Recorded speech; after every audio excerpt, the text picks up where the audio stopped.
नमस्कार, आप देख रहे मीडिया हलचल। मैं हूं आपके साथ पूजा यादव। उत्तर प्रदेश में होने वाले विधानसभा चुनाव को लेकर लगातार बीजेपी जद्दोजहद में लगी हुई है। इस बीच जनविश्वास यात्रा का आगाज 19 दिसंबर से हो चुका है। खुद जेपी नड्डा ने, पार्टी के राष्ट्रीय अध्यक्ष जेपी नड्डा ने अंबेडकर नगर से इस जनविश्वास यात्रा को रवाना किया। उद्देश्य है कि जनता के बीच में, जनता के दिल में एक बार फिर से विश्वास को पैदा किया जाए और 403 विधानसभा सीटों से होकर जनविश्वास यात्रा गुजरने वाली है। लेकिन इस बीच उत्तर प्रदेश के डिप्टी सीएम केशव प्रसाद मौर्य बहुत बड़ी बात कह गए। अखिलेश यादव को लेकर बहुत बड़ी बात कह गए।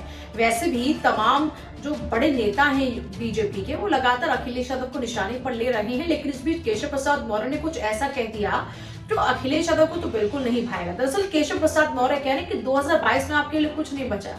जी हाँ, एक तरफ जब अखिलेश यादव को लगातार टारगेट भी किया जा रहा है, तमाम रैलियों में सबसे ज्यादा कोसा उनको जा रहा है, वहीं केशव प्रसाद मौर्य कहते नजर आते हैं कि अखिलेश यादव के लिए कुछ 2022 में बचा नहीं है।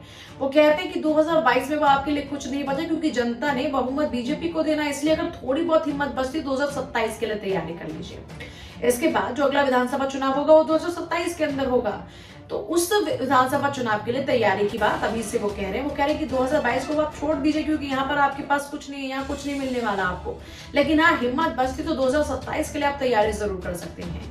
इस बीच वो लगातार जनता के बीच में उतरते भी हैं, जनविश्वास यात्रा को आगे बढ़ाते हैं और कहते हैं कि 2014 से शुरू हुआ ये विजय रथ, हमारा जो जनविश्वास यात्रा के तहत हमारे जो जनता के बीच में विश्वास पैदा हुआ है, इसी के तहत जो हमारा विजय रथ है वो रुका नहीं और लगातार आगे बढ़ता नजर आ रहा है। वो यही नहीं, वो ये भी दोहराते नजर आते हैं कि आप 2019 का लोकसभा चुनाव उठाकर देखें, 2019 के लोकसभा चुनाव में भी ये तमाम विपक्षी दल एक साथ हो गए, तब भी कितनी सीटें बीजेपी को मिली? 64।